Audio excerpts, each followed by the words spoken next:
Alrighty, so we're doing problem set 3 here of your PSS problems, and it has to do with depth of field, hyperfocal point, and F numbers. Okay, so we'll get started.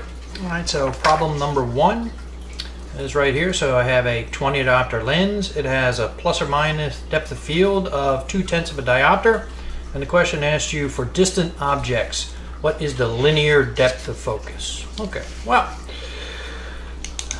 pretty straightforward. So this is number 1. All right, so you got a 20 diopter lens, and they're telling you that it has a plus minus depth of field of 2/10 of a diopter. Well, what does that mean?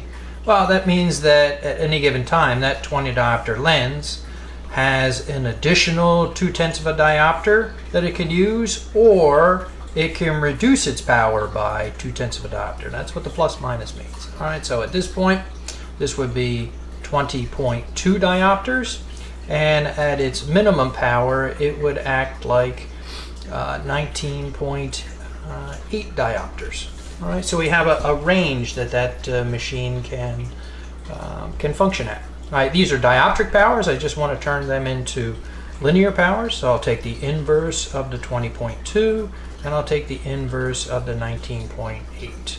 Do the math for that. This comes out to be 0.0505, and this guy comes out to be 0.0495. Okay, and so that is your linear depth of field. This machine can focus on objects that are 4.95 centimeters away from its lens or its power, all the way through 50.5 centimeters. So that is its range. Okay, pretty straightforward there. All right, second problem. In dim light, a human entrance pupil opens up to 8 millimeters. For a 60 diopter eye, what is the F number? All right, so I have a stop. In this case, they're telling you that entrance pupil. All right, so that's actually stop. We'll just call it stop in quotes. Okay, but we'll say that that's actually the image of the stop, so we'll call it the pupil. And so the pupil size is 8 millimeters. And they tell you that the power of the system, this is number 2, and that the power of the system is 60 diopters. All right, now once again, we're dealing with a model eye. You're assuming that the power of the eye is at a single plane, or that imaginary SSRS. And they want to know what the F number is, or the F stop number. All right, and so what that basically is just the focal length of the machine divided by the diameter of the entrance pupil. That's just its definition. Well, simple enough. And so you could go this, it would be 1/60, that's the focal length of the system, over the 8 millimeter entrance pupil. Okay, and so this is 0.01667, divide that by the 0.008, right? That is now the focal length, right? It's just 1/60. All right, we're assuming everything's in there, so that's why you got a 1 in the numerator. All right, and then solve for that guy, and he comes out to be 2.08, and so that is your F number.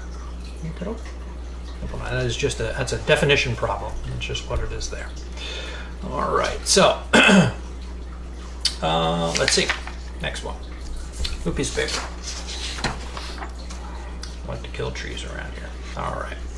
And so number 3, distant object. The machine, they're defining the machine here, plus 16 f16 lens. All right. So that means that the power of the machine is 16 diopters, and that the aperture size is set to an f16. Has a plus or minus 1 diopter depth of field. What is the depth of field? Excuse me. What is the depth of field for a 16 diopter lens with an f1.8 setting? All right. So same power machine. Both of these are 16 diopter machines. One is set at an f16, and then you're going to change that and set it at an f1.8. All right. And they want to know what is going to be the depth of field. The depth of field at this point is plus or minus 1. What is it going to be at a 1.8 setting? All right, well, So I have a machine here. This is number 3. It is a plus 16 F16. And at that point, it's got a plus or minus depth of field of 1 diopter. And now they want to know, same machine, now I'm going to actually change the aperture size, and I'm going to set it so that it's an f1.8, 1.8, and they want to know what the depth of field is going to be there. All right, well, what am I doing when I'm changing the f number? Remember that the f number is the focal length of the machine over the diameter of the entrance pupil. And for our purposes, the size of the entrance pupil is going to correlate roughly to the size of the aperture itself, right? So as the image of the aperture stop gets smaller, the aperture stop gets smaller. As the image of the aperture stop gets larger, the aperture stop gets larger, right? Because one's an object, one's an image, but they're going to follow that same path. All right, so when I go from 16, so in this number here, the focal length, this is going to be the focal length, which is just going to be 1 over 16. That's all it's going to be in the top. And that's going to be the same in both. The only variable we have is this guy here. All right, the power stays the same. All right, so easy enough. So this is now a constant here. And the only thing that's changing is the denominator. All right, well, if the number is 16, and then all of a sudden the number goes to 1.8, what happened to this guy? Did this guy get bigger or did this guy get smaller? Well, if it went from 16 to 18, this number got smaller. That means that this number had to have gotten bigger. Okay, and so when I have an F number of 16 for this machine, all right, and then I transfer to an F number of 1.8, I'm starting out with, let's say, sake of argument, an entrance pupil that's this big. I'm now reducing the size of the entrance pupil. Does that make sense? This number, I'm sorry, I'm going the opposite way. At an entrance pupil that's this big, this one is now bigger, right? It's just the opposite. There's an inverse relationship here. So if this number got smaller, then this number got bigger. And so if this was the original aperture size for 1.8, this is now the aperture size. And so the aperture size got bigger. All right, well, just think about it for a second. If the aperture size gets bigger, what happens to the depth of field? The depth of field should decrease. Remember, this is the pinhole effect. This is you squinting to see something. If you make the aperture smaller, you should increase the depth of field. So I know the answer has to be greater than plus or minus 1. All right, does that make sense? We already know the answer. We haven't done any math. All we've done is just thought about it for a second. All right, and so easy enough. All right, so let's actually just work out the problem here. All right, so it's just a ratio, right? So if we're talking about F numbers, F number is just a ratio, and all I'm doing is changing the diameter of the entrance pupil. The power stays the same. I have a constant. I just have 2 variables. Why don't we just set up a ratio and make it easy? So here is the new F number. Here is the old F number, and that is 0.1125. That's our ratio. That is the amount that the depth of field should change. All right, and so we'll take the original depth of field, which was 1, okay, and then we'll times it by the 0.1125. That's our factor, and that obviously equals 1125.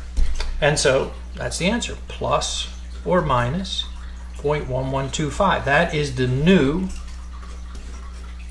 depth of field when the F number is switched from a 16 to a 1.8. And 0.1 whatever is less than 1, so it follows logically. That's it. Pretty straightforward. Like I say, this stuff is more just thinking about it than actually doing math. Okay. All right. So that was number 3. Let's move on to number 4 here. All right. So an optical system is focused on a real object located 40 centimeters in front of a thin plus lens. The system has a depth of field that ranges from 33.33 centimeters to 50 centimeters. They want to know 2 things. What is the dioptric depth of field? Okay, and if the lens of the system is a plus 12 f8, what is the acceptable size of the blur circle? All right, well, let's start out with the first one because that's easier. So I have a real object. I have a real object here, and this real object is located in front of our system. Our system is over here, and they're telling me that it's 40 centimeters from here to here. All right, that's just our machine here, right? There's our object, and there's our machine. They tell you that you have a depth of field. So this is now the linear depth of field. The linear depth of field runs from 33 centimeters. All right, so 33 centimeters through 50 centimeters. That's our linear depth of field. Okay, that's pretty straightforward. All right, so what are we going to have here? So I have, what is the dioptric power at 33 centimeters? Now, what do I need to do the focus on an object that's at 33 centimeters? Well, it's the inverse of 33 centimeters. What is the dioptric power that I need to focus on something that's at 50 centimeters? Well, that's the inverse of 50 centimeters.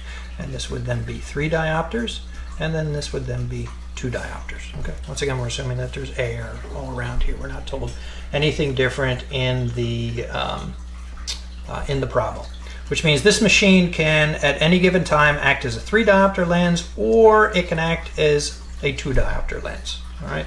And so the dioptric depth of field would just be the difference between the two. Oops, that's a 2, right? And so that gives us a 1 diopter depth of field, or this value here, I can also say that it is a plus minus a half a diopter depth of field. Either one of these two answers would be correct. If the answer that they're looking for is in the plus minus form, the answer would be a half a diopter. If they want it in just the regular form, then it would be 1 diopter. And you'll just look at the answers and see what it is. If all the answers are in plus minus form, you know the answer has to be this one. If there's no plus minus in front of it, then the answer is this one. All right.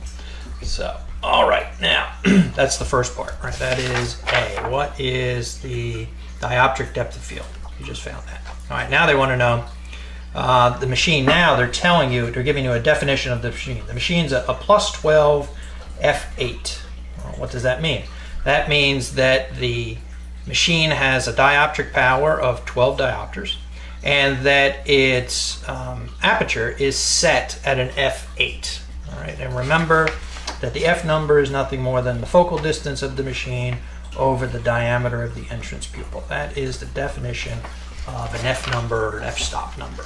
All right, easy enough. And then they want to know, what is the acceptable blur circle? All right, so how am I going to find that? What do I need to do? Well, I know that the only thing I know how to remember, that the acceptable blur circle is inherent to a machine. Each machine, camera, microscope, human eye, they all have an acceptable blur circle. And that acceptable blur circle is a function of the machine itself, a function of the perception, so to speak. All right, and that, once again, that could be the density of one's photoreceptors. That could be the density of molecules within a photographic film. That could be the density of pixels, for lack of better expression, or sensors within some sort of photo array. All right, so and so each one of these machines is going to be inherent. But there is a relationship that we have. The only relationship that we know of is that the dioptric depth of field. Okay. Now remember, that's the little d sub f, and so, you know, this is kind of an oddity. Normally the little d means a linear value, but the little d sub f is actually a dioptric value, right? That's the plus minus form of dioptric depth of field, is going to be equal to the inherent blur circle. That's what we use as the b, okay, over the excuse me, the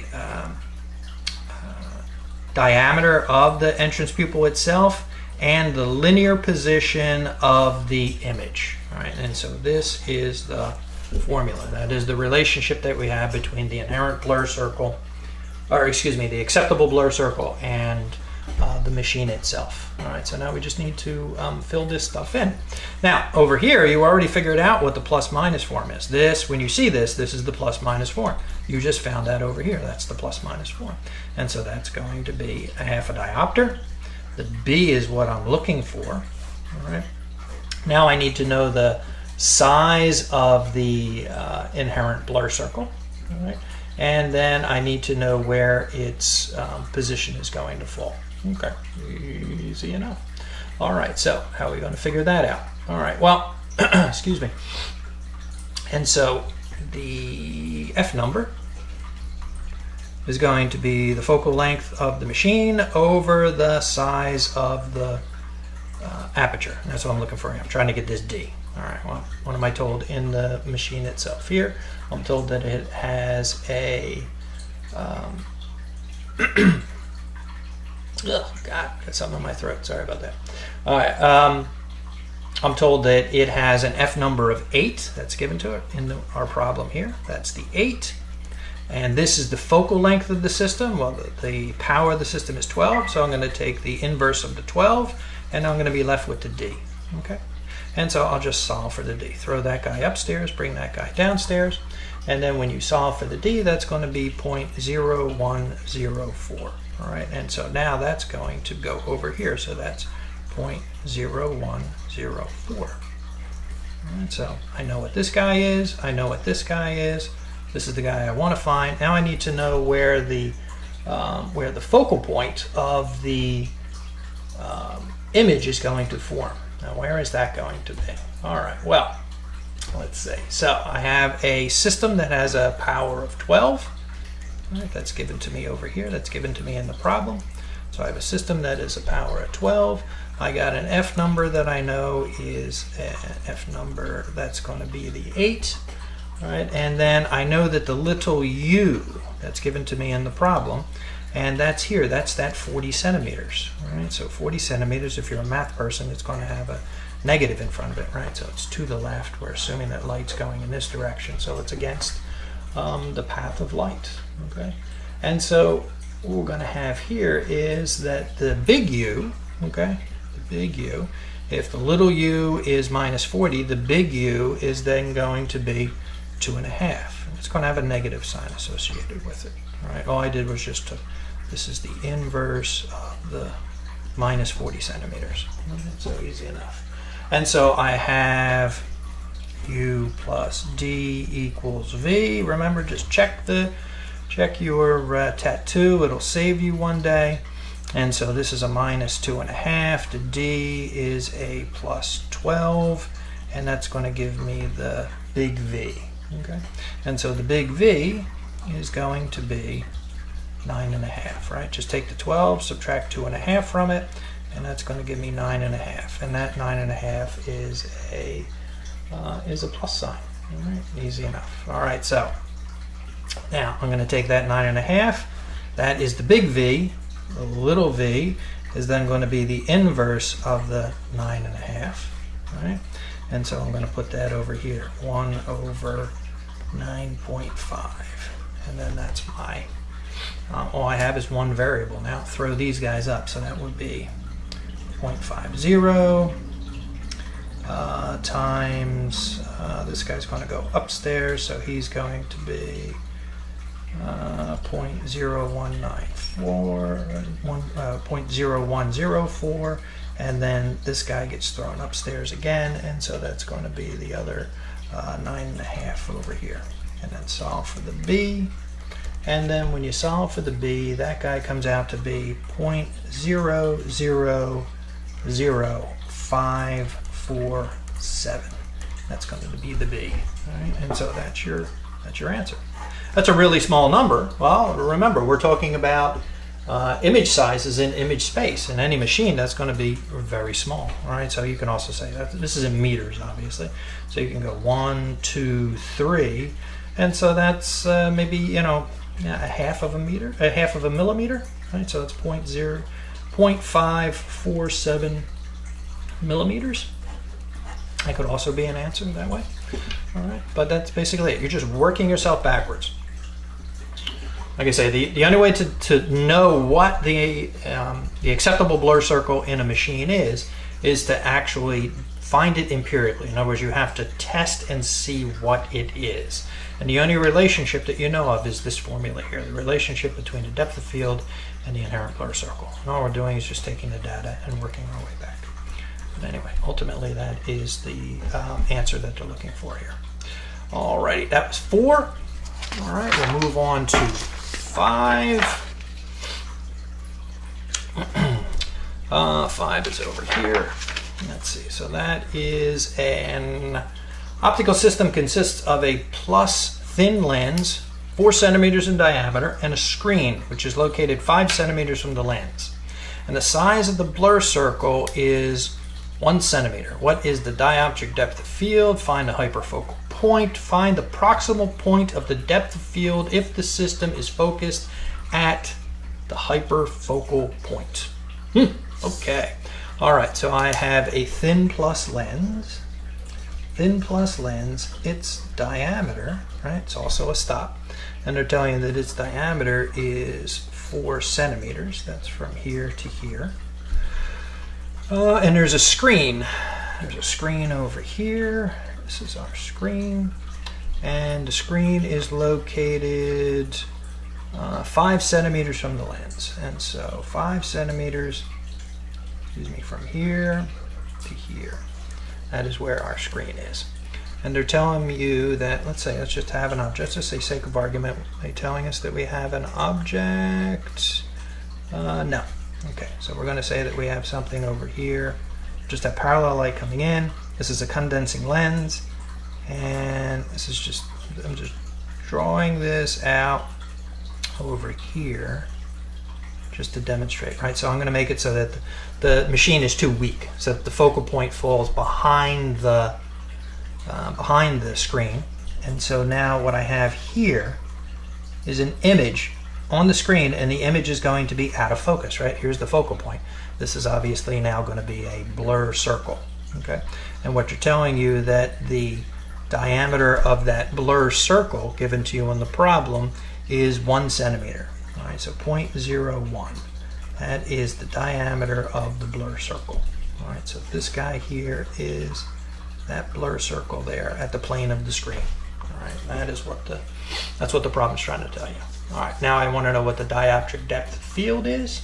All right, well, easy enough. This is what we just did before. Dioptric depth of field. What do I know about that? The dioptric depth of field is a function of the acceptable blur circle. It's a function of the size of the entrance pupil, and it's a function of the position of the image itself. Okay, easy enough.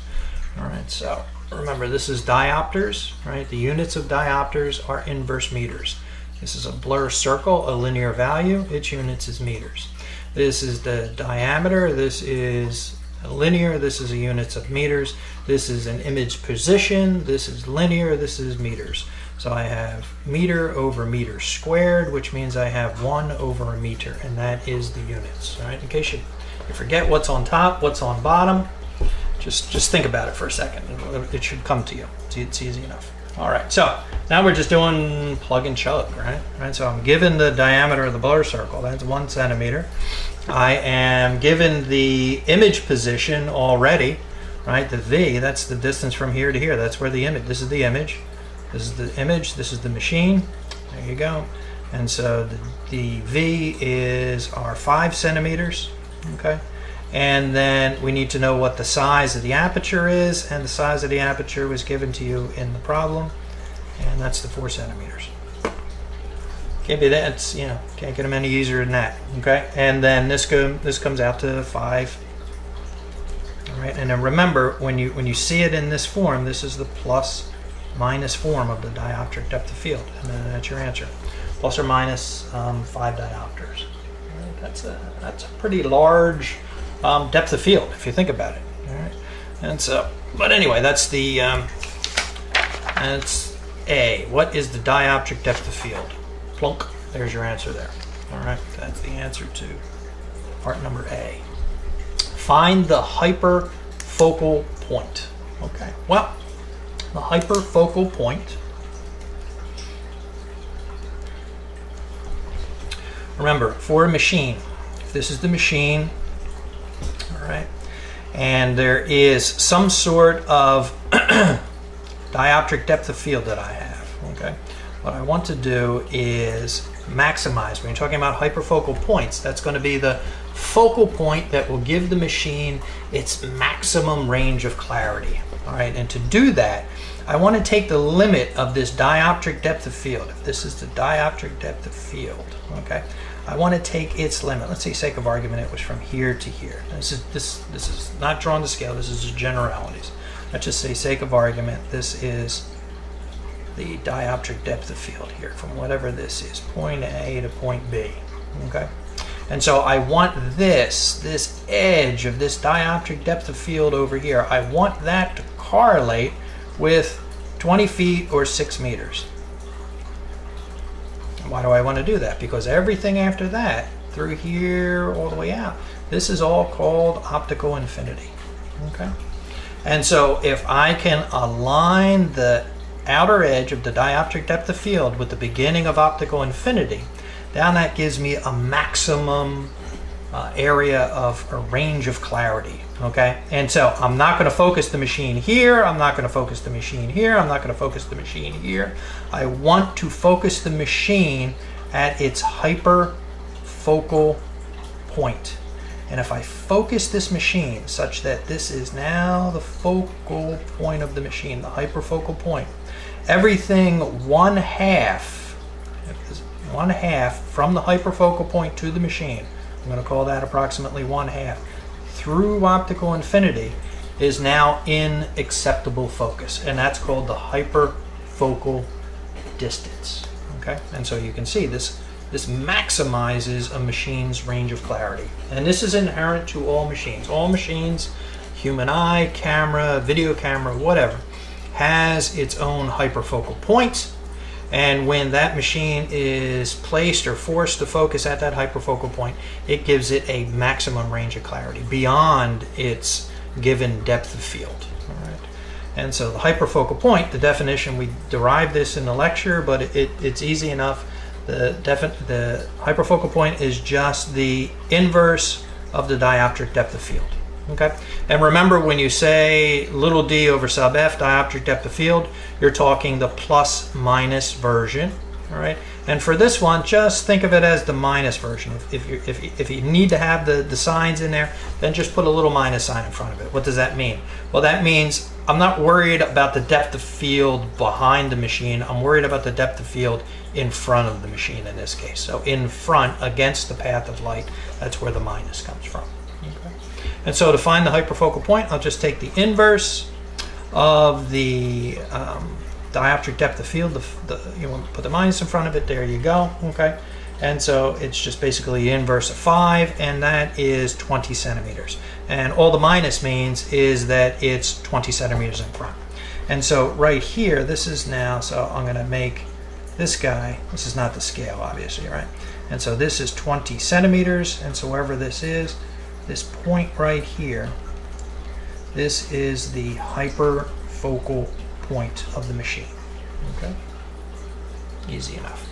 All right, that is part B. They wanted to know there. Find the hyperfocal point. Now, find the proximal point. Proximal, what's that mean? That means the closest. Find the closest point of the depth of field if the system is focused at the hyperfocal point. All right, so now I'm going to take the machine and I'm going to focus it here at the hyperfocal point.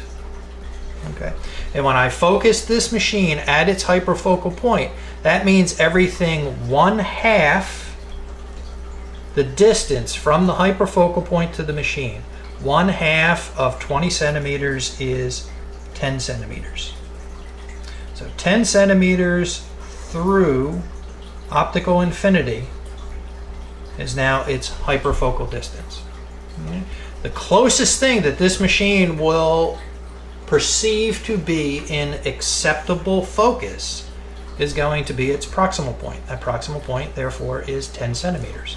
And so the proximal point of the hyperfocal distance, that's what the question is asking me for, and that is 10 centimeters.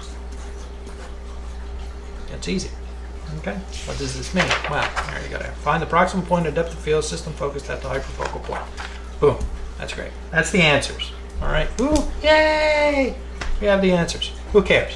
Why are we doing this? Well, this explains why machines and people are able to see things in acceptable focus. In other words, have functional vision or functional use when they in excess of their inherent ability to focus on things. All right, so let's say this is a person, all right? And so this individual has a significant refractive error. If they look out at the world, things are blurry. Optical infinity, everything past 6 meters is blurry. It doesn't matter if you're hyperopic or myopic. All right, the myope, yeah, maybe there's something up close that correlates to its focal point. The hyperope, really nothing. Okay, and so we're not even really concerned about it. Just to say it's an individual with a relatively high refractive error, and such that everything at optical infinity is out of focus for him. All right, and so but that his eye, his or her eye, his machine, his visual system has a hyperfocal point. And so that they are actually able to see, have functional vision, they will not look at their object of interest. In other words, if the object of interest was a spray can, right?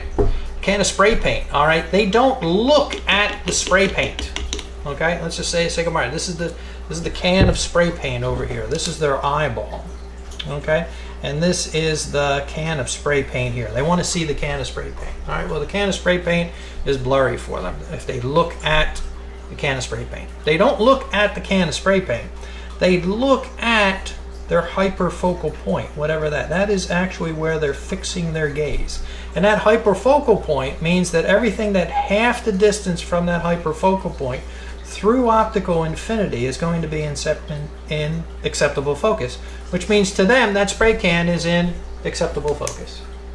These are people that have significant refractive error, and that's how they act. They demonstrate as if they have functional vision. All right, and people adapt to this. All right. The other aspect of it is the same idea. You'll have, when you get into clinic, you'll come across people that have cataract surgery. They're pseudophakic. They have absolutely no ability to accommodate, and yet they'll demonstrate as if they have the ability to accommodate, to see something closer than optical infinity. How can this be? Well, that's because the world is not a ray trace diagram. All right, and so you have a variable aperture, your iris aperture. You know it is the pupil. I can make it smaller, right? That's meiosis, all right? And then I have my inherent acceptable blur circle, combination of the physical properties of the eye and the density of the photoreceptors and my visual perception of my visual cortex, and that all kind of rolls in together to form one's hyperfocal point, all right? And if they look at that area, those things within that hyperfocal distance appear to be in focus for them.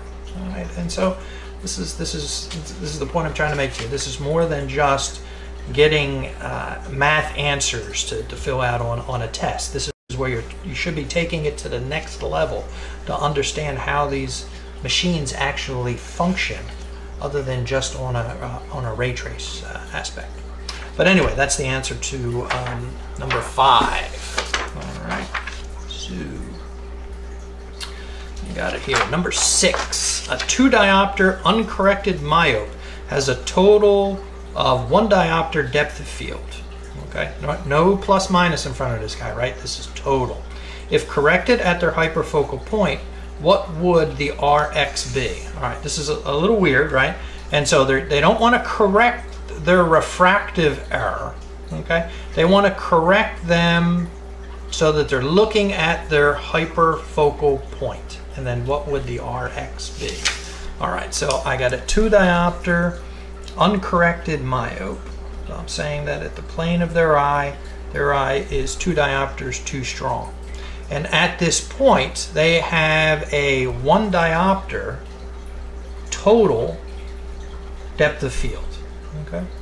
Which means that they have a plus minus half of depth of field, okay? That is the same. Which means that at any given time, this person can be a 1.5 diopter myope, right? 2 diopters minus a half, 1.5 diopter myope, or they can act as a 2 diopter plus a half, so a plus 2.5 diopter myope. Okay, I'll put the other 0 in it so it looks good. And these are the same thing. Okay, so this picture here and then this picture here are the same.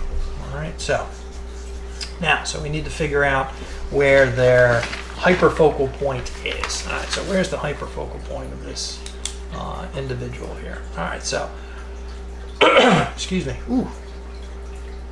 There we go. So half a diopter is their dioptric depth of field. I want to know where their hyperfocal point is. Their hyperfocal point, definition of the hyperfocal point is going to be the inverse of their dioptric depth of field. Okay, we're just going to use the minus form of it here.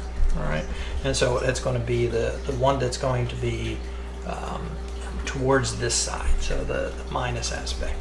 And so basically it's just going to be it's a half, right? So it's 1 over the half, which is going to be the hyperfocal point. Then is going to be, that's going to go into that twice, so that's 2 meters.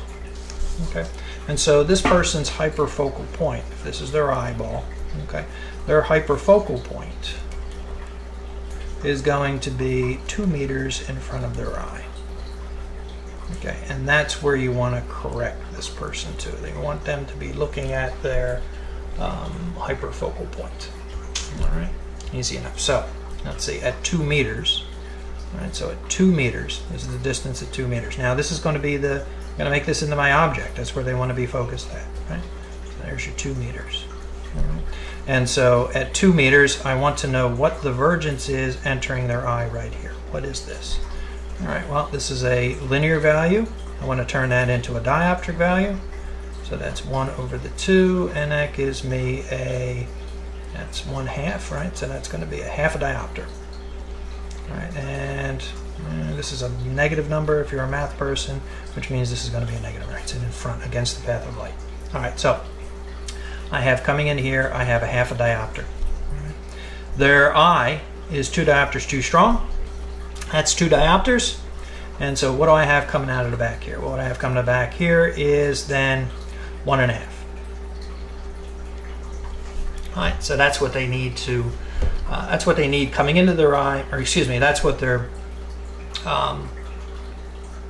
actual refractive error is if they're focused at this point here. All right, so what do they need coming into their eye? Well, if that is what it is here, what I need coming into my eye is just the opposite.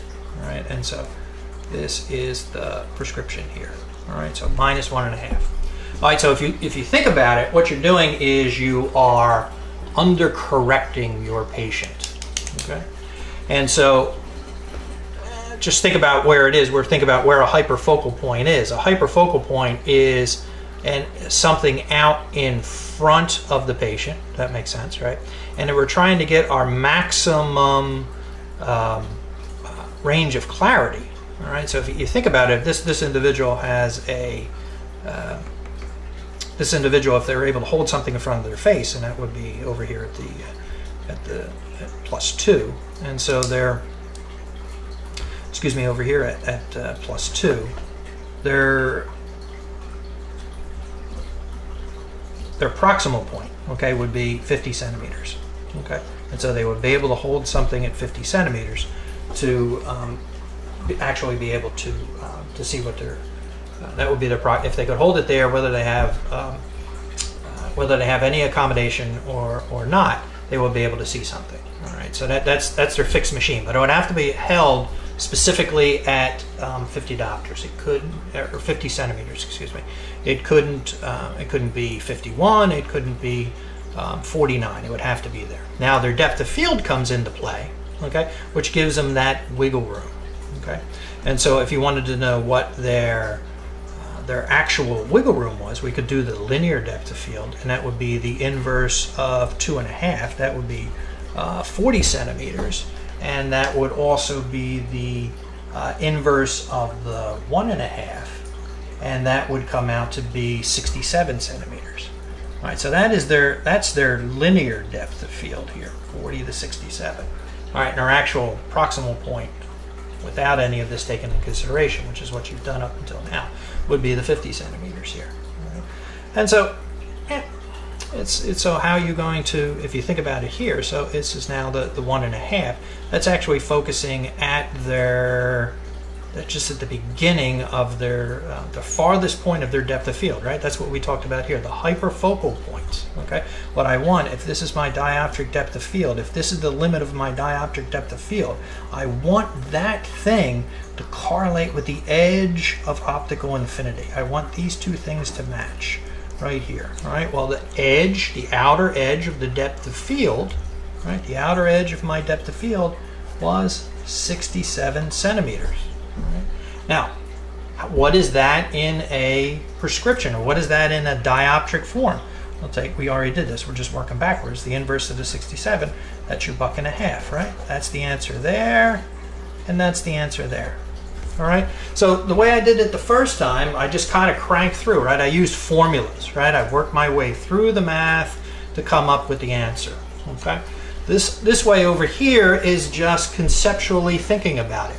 Whichever way works for you, that's great, all right? But I didn't really have to do much in the way of math. I just visualized where I want this outer edge of the depth of field to be, and then boom, that gives me the value, and that's my hyperfocal point for this particular machine. Okay, alrighty. So that was this guy here. If correct, at the order of speed, -1.5. All right. So next one. 2 more to go. All right, number 7. All right, you'll notice, like I say, you'll notice these problems don't have a lot of math involved. So if you're a plug and chug person, this is really easy for you because they're easy plug and chugs. But if you screw up the plug and chug, you're screwed. Emmetrope has a total 1 diopter depth of field. What is linear range of clarity while accommodating a 1/2 diopter? That's this guy here. Emmetrope has a total 1 diopter depth of field. What is linear range of clarity while accommodating a 1/2 diopter? Okay, great. And so a total 1 diopter depth of field. So whatever he is, right? All eyes are plus, right? Doesn't matter if you're myopic or hyperopic. But they're telling me he has a total depth of field. So this is the total depth of field, which is a 1 diopter. And that's going to be 1 diopter. Well, what does that mean? That's the same as saying that he has a plus minus of a 1/2 diopter.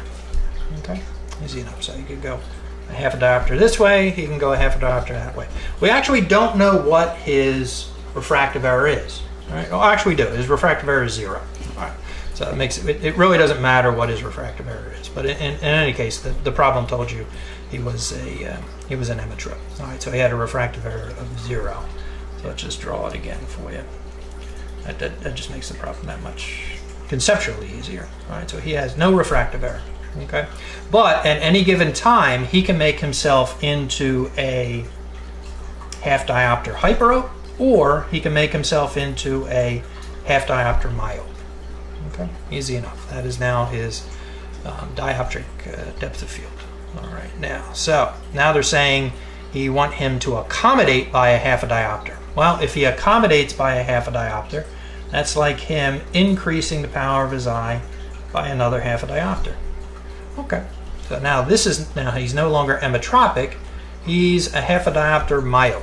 Right? He's a plus 1/2 diopter when he accommodates. All right, but he still has the ability of decreasing the power of his eye by a 1/2 diopter and increasing the power of his eye by 1/2 diopter.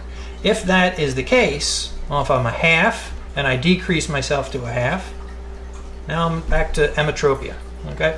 If I'm now a plus a 1/2 and I can increase the power of my eye by a plus 1/2, excuse me, now I'm a plus 1. And so now this is his new dioptric depth of field. Okay. So this would, once again, this would be this 1 diopter, right? He's going from 0 to 1. Okay, but now it's in 1 way. So, all right, so now what would be his linear range of clarity? Well, what is the focal point over here, and what is the focal point over here. All right. So when he acts as a +1, his focal point is going to be the inverse of 1, which is going to be 10 centimeters, right? Okay. And so this guy over here, oh, I'm sorry, it's going to be the inverse of 1 is 1 meter. Duh, sorry about that. 1 meter. And so out here at 1 meter, that's going to be his focal point there. All right, now what's it going to be out here at optical infinity? Well, it's going to be optical infinity. That's going to be his focal point here. So now this is his range of clarity from here through. So 1 diopter through optical infinity. Once again, really not a lot of math here. This is more just thinking about what's going on. So this gentleman here can see 1 diopter in front of him through optical infinity. Not a bad deal. Okay, so that is number 7. Right, now, number 8. Right, number 8 is an emmetrope, absolute presbyope. Okay, so this guy no longer has any ability to accommodate. Has a hyperfocal distance of 200 centimeters. What is his linear range of clarity when he wears 250 readers? Okay. All right, so this guy is an emmetrope with no ability to increase the power of his eye. So he is 0. All right. And now what he's doing is they're telling you by definition that his hyperfocal distance is 200 centimeters. Okay. So 200 centimeters is saying that his hyperfocal distance, that means that from 200 centimeters, so 200 centimeters, 1, 2, that's 2 meters, right? So that 2 meters in front of him, so that this is his range of clarity here. 2 meters in front of him here, from here to here, 2.0. 2 meters in front of him through optical infinity. That is his hyperfocal distance. Okay, and that means that if 2 centimeters is his hyperfocal distance, then that means that his hyperfocal point is out here, right? 1/2 the distance of the hyperfocal point to the machine through optical infinity is in acceptable clarity. All right, so if this guy is 2 meters, that was 1/2 of the hyperfocal point, and so this has to be 4 meters. All right, so 4, actually, not really here, right? It's actually, oops, 4 meters from here through here. That's to his hyperfocal point. 4 meters. That's where his hyperfocal point is. What is his linear range of clarity when he wears 250 readers? Well, if an emmetrope wears 250 readers, then he becomes a 250 myope. Okay. All right. So now, my hyperfocal point is the inverse of my dioptric depth of field. Okay. This guy's hyperfocal point is now 4 diopters. 4 diopters, or 4 meters. I'm sorry, not 4 meters is the inverse of his dioptric depth of field. Okay, and so I'm gonna throw him up top, right? So now I have my depth of field over here, and then this guy comes here. So it's the inverse of 4, and that is going to be 0.25. All right, diopters. That is his plus minus depth of field. That is this guy's machine. That is what you have now just figured out from that, right? They told you that he had a hyperfocal distance of 200 centimeters or 2 meters. And so from 2 meters through optical infinity, all those images fall within his acceptable blur circle. Great, okay. And so the definition of the hyperfocal distance is everything that is 1/2 the distance from the hyperfocal point to the machine through optical infinity is an acceptable focus. Excellent. All right, so that's 1/2 of this guy. So if this is 2, then this is 4. This is now the position of my hyperfocal point. Great, now I just got that. Now I know the definition of my hyperfocal point is the inverse of my dioptric depth of field in this plus minus form. And so I throw the 4 in there, and that's where I got the quarter from. All right, so this is inherent to his machine. Doesn't matter if he's wearing 250 readers, doesn't matter if he's wearing nothing, doesn't matter if he picks up his sister's minus 175 glasses and throws them off. His dioptric depth of field is inherent to the machine, not to the lenses that are placed over top of it. All right, so this guy at 250, we're wearing plus 250s, has a plus minus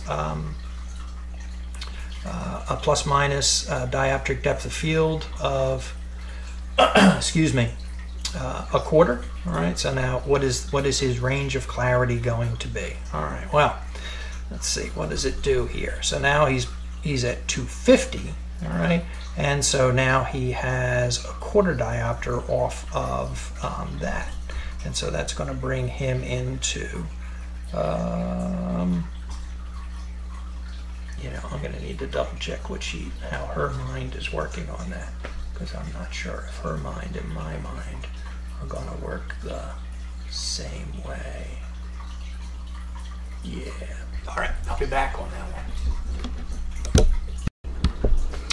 Okay, back again. Just wanted to double check things, and my assumption was correct, because this problem was becoming longer than a 3-minute problem. So that's why I needed to double check for you. And what the problem is that the problem is worded incorrectly. All right, I just double checked with the solutions from Dr. Greenspan. And if you try to follow her solutions, it won't work. And that is because it is right here, an emmetrope, absolute presbyope has a hyperfocal distance. No. Has a hyperfocal point of 200 centimeters. That makes the problem much easier to do, okay? And doesn't do with the way you would do it if it was hyperfocal distance is the way I started to do for you here. But once again, when it says hyperfocal distance, that's not what she means. She means the hyperfocal point. All right, so in your paper, cross out the word distance and put in point. That is just a mistake in the writing of the problem. All right, so it is solvable the other way, which is we were half of the way there, but then I know the problem shouldn't be that difficult for you. So anyway, so I have a absolute presbyope who's also an emmetrope. So I have an individual that has no ability to accommodate, and he has a refractive error of 0. And he has a hyperfocal point that is 200 centimeters, or 2 meters in front of his face. So 2 meters from here to here is his hyperfocal point. Okay, and so that's 2 meters in front of his face. Easy enough. Now, if he has a hyperfocal point, his hyperfocal point is the inverse of his plus minus dioptric depth of field. Okay, and specifically minus because it's in this side. And if his hyperfocal point is 2 diopters, that's equal to the inverse of this guy over here. Throw him up here.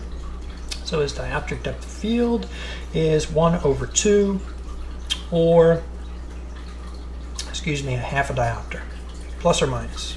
All right, so his depth of field, his dioptric depth of field is plus or minus 1/2 diopter. See how much easier that is than trying to figure out what his hyperfocal distance is and then doubling it and coming backwards trying to find the answer. All right, now the answer, if it was hyperfocal distance, would have been the same thing, but right, the hyperfocal point of an individual that has a hyperfocal distance of 200 centimeters through optical infinity is now not 200 centimeters or 2 meters, it's 400 centimeters or 4 meters, and that's what that was how we were attempting to solve over here. That's where the 4 meters came from. All right, so now just so your answers all follow the way it is in the answer key, all right, just change that hyperfocal distance to hyperfocal point, and we're going by just the 2 meters. All right, so now I have a guy that is now an emmetrope, but now he's wearing his 250 readers. Okay, So now it's 0 plus 250. So now he's just, when he wears his 250 readers, he's just 2.5 diopter myope. And a 2.5 diopter myope has a focal point that, this is a dioptric value. I find its linear value by taking its inverse, and that is now 40 centimeters. And so his near point, or his proximal point, is 40 centimeters right here. Actually, it would be his proximal point, because he's wearing glasses, right? Technically. All right, so at 40 centimeters. All right, but now he has a plus or minus a half a why did I write it that way? Plus or minus a half a diopter. Silly boy. There you go. Plus or minus a half a diopter, which means this 250 myope can act as a plus 2 diopter myope. Okay, and this 250 myope can now act as a 3 diopter myope. Okay, and so now that is his dioptric range. Okay, or you can say the difference between 3 and 2 is 1, and so he has a total of a 1 diopter depth of field. All these things mean the same. All right, so when he is acting as a 2 diopter myope, that would be 1 over 2, or 50 centimeters, and so now he can see 50 centimeters in front of him. Or when he's a 3 diopter myope, it's 1 over the 3, or 33 centimeters, and he acts as a 33 centimeter diopter myope. And so that now becomes his range of clarity. What is his linear range of clarity? What is his linear range of clarity when he wears his 250 readers? His linear range is 50 centimeters through 33 centimeters. And then that is your answer. Okay? And that problem just got, well, not too much simpler, but it took one less step than what it actually was. And I had that little spidey sense when I was doing it the first time, because I'd run into these things before where the wording of problems are not exact. All right, but make your life easier. Cross out distance, put in hyperfocal point, and then the solution that's given to you in the PowerPoint and the solutions that's given to you in general is going to make sense. Okay. Otherwise, the answers, if you were doing it the way the problem was actually written, are going to be significantly more, right? Because we're using our basis as 4 diopters, our hyperfocal point is now 4, and so then I'll do it the other way for you. It's easy enough. So now our hyperfocal point is 4. Hyperfocal point is the inverse of the dioptric depth of field. This guy's now going to be 4, all right? And so a dioptric depth of field, so he would throw it there. Dioptric field would be 1 over 4, and so that would be now not a half a diopter, but a quarter of a diopter. So if any of you guys actually did the problem and came up with a quarter diopter, you actually did the problem the way it was written. Okay, and so once again, I still got my same emmetrope. He now wears his 250 readers. Right, he puts on his 250s, but now he's a plus or minus quarter diopter depth of field, which means he can act as a 2 1/4, or he can act as a 275. All right, and so the inverse, I would take the inverse of the 2 1/4. I would take the inverse of the 275. All right, and I can't do that in my head, right? I can do 2 in my head. I can do 250 in my head. I can't do 2 1/4 in my head. 2 1/4, shift inverse, and that's 44 centimeters. All right, and 275, shift inverse, that's 36 centimeters. All right, so this guy would now have a range of 36 centimeters through 44 centimeters. That is actually the answer to the problem as it is written. All right, and obviously if you look at the answer key given to you, that's not the answers that is written there, and that's because hyperfocal. So if you read it the way it is, hyperfocal distance, that's the answer. If you read it the way the answer key comes out, or you want the answer in the answer key to be true, cross out distance, make it point, and it comes out to that answer there. Okay, so anyway, that's not a bad exercise to figure out what's going on and be able to work your way backwards, but that's just a screw up in the wording of of the problem? Or could it be a screw up in the solution? I don't know. I'll leave that up to you. But anyway, that's your PSS problems. If you have any issues or questions, please feel free to email anyone, or bring your questions to the PSS session. Okay? All right. Catch you on the next one. See ya.